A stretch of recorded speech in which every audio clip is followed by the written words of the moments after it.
সুপ্রিয় দর্শক, রাজ্যের প্রাক্তন শিক্ষামন্ত্রী পার্থ চট্টোপাধ্যায়কে এবার চরম আক্রমণ এছাড়াও অপমান করলেন সুপ্রিম কোর্টের বিচারপতিরা। দর্শক, আপনারা জানেন রাজ্য সরকারের একাধিক দুর্নীতি ইস্যুতে কঠোর পদক্ষেপ নিয়েছেন কলকাতা হাইকোর্টের বিচারপতিরা। সে বিচারপতি অভিজিৎ গঙ্গোপাধ্যায় থেকে শুরু করে সুপ্রিম কোর্টের প্রধান বিচারপতি টি.এস. শিবাজ্ঞানাম, এমনকি অমৃতা সিনহা। আর সেই সমস্ত মামলা নিয়ে রাজ্য সরকার বা রাজ্যের তৃণমূল সরকার সুপ্রিম কোর্টের দ্বারস্থ হয়েছে। এই আবহে রাজ্যের একাধিক দুর্নীতি ইস্যুতে একাধিক মামলা চলছে সুপ্রিম কোর্টে। সে শিক্ষক নিয়োগ দুর্নীতি থেকে শুরু করে 26,000 শিক্ষক শিক্ষিকার চাকরি বাতিল। এছাড়াও আপনারা জানেন সরকারি কর্মচারীদের ন্যায্য অধিকার ডিএ মামলার চলছে সুপ্রিম কোর্টে, এবং আরজি করের মতো নক্কারজনক ঘটনারও তদন্তভার স্বতঃস্ফূর্তভাবে হাতে নিয়েছে সুপ্রিম কোর্ট। যদি আপনারা দেখেন সুপ্রিম কোর্টের প্রধান বিচারপতি ডি.ওয়াই চন্দ্রচূড় থাকাকালীন প্রত্যেকটা মামলাতেই রাজ্যের শাসক দল তৃণমূল কংগ্রেস স্বস্তি পেয়েছে। আর এই আবহে সুপ্রিম কোর্টের বর্তমান প্রধান বিচারপতি সঞ্জীব খান্না, আর প্রধান বিচারপতি পদে সঞ্জীব খান্না বসতেই একের পর এক মামলায় ধাক্কা খাচ্ছে শাসক দল তৃণমূল কংগ্রেস। আর এই আবহে শিক্ষক নিয়োগ দুর্নীতি কাণ্ডের একটি মামলা সুপ্রিম কোর্টে উঠেছিল, সেখানেই পার্থ চট্টোপাধ্যায়কে চরম অপমান করলেন সুপ্রিম কোর্টের বিচারপতিরা। পার্থের মামলা সুপ্রিম কোর্টে উঠতেই আজ যেন একেবারে ধুন্ধুমার কাণ্ড। ঠিক কি হয়েছে দর্শক দেখুন। পার্থ চট্টোপাধ্যায় যদি সত্যি দুর্নীতিগ্রস্ত হয়ে থাকেন তবে তিনি এত সহজে জামিন পেতে পারেন না। পশ্চিমবঙ্গের প্রাক্তন শিক্ষামন্ত্রীর মামলায় এমনটাই মন্তব্য করল সুপ্রিম কোর্ট। পার্থের জামিন মামলার শুনানির শেষ হয়েছে শীর্ষ আদালতে। রায় ঘোষণা স্থগিত রেখেছে বিচারপতিরা। নিয়োগ মামলায় পার্থের ঘনিষ্ঠের বাড়ি থেকে কোটি টাকা উদ্ধার করেছে কেন্দ্রীয় তদন্তকারী সংস্থার ইডি আধিকারিকরা। সে প্রসঙ্গে আদালতের পর্যবেক্ষণ, নিজে দুর্নীতি না করে পার্থ হয়তো ডামি সামনে রেখে দুর্নীতি করেছেন। তদন্তের অগ্রগতির পরেই জামিন নিয়ে বিবেচনা করা যাবে জানিয়ে দিয়েছেন সুপ্রিম কোর্টের বিচারপতিরা। দর্শক, সুপ্রিম কোর্টের বিচারপতিরা বিচারপতিদের বেঞ্চে পার্থের মামলার শুনানি ছিল। তার আইনজীবী মুকুল রোহতাগি পার্থের জামিন চেয়ে সওয়াল করেন। এরপর বিচারপতি জানান, পার্থ যদি দুর্নীতিগ্রস্ত হন তবে এইভাবে তার জামিন পাওয়া উচিত নয়।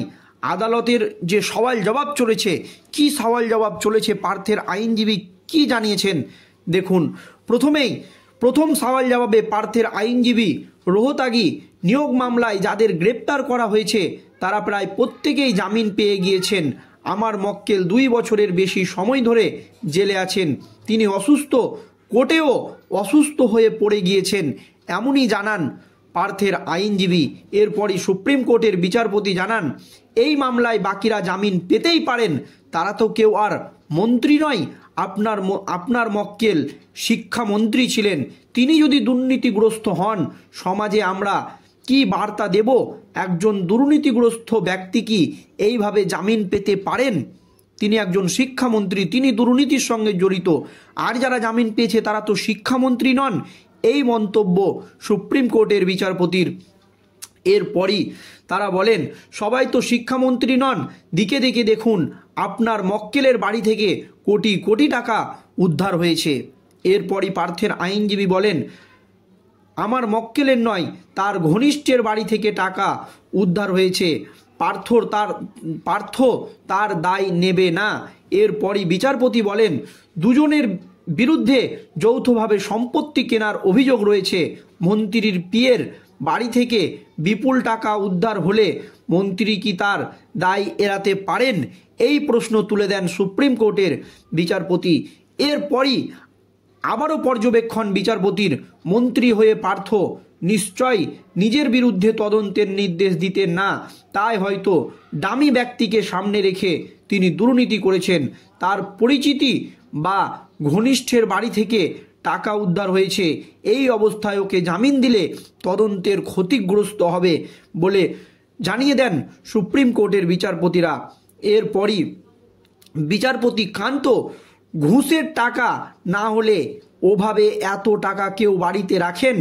তদন্ত একটি জায়গায় আসুক, তারপর জামিন নিয়ে বিবেচনা করব বলে জানাই সুপ্রিম কোর্টের বিচারপতিরা।